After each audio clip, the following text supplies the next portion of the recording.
Maršrutą reikia baigti be baudos taškų, tam, kad raitelis su žirgu galėtų patekti į persirungimą. Taigi, pastaba jauniesiams raiteliams, kol kas skubėti nereikia. 4 baudos taškai ties trečiąją.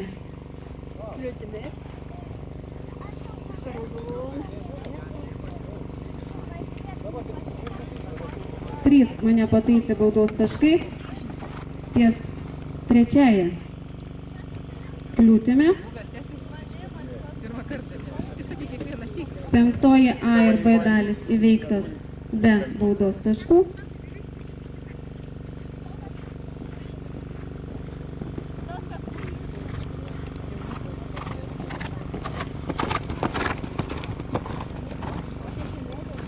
Liko 7, 8 ir 9 kliūtis. 7 kliūtis 4 baudos taškai.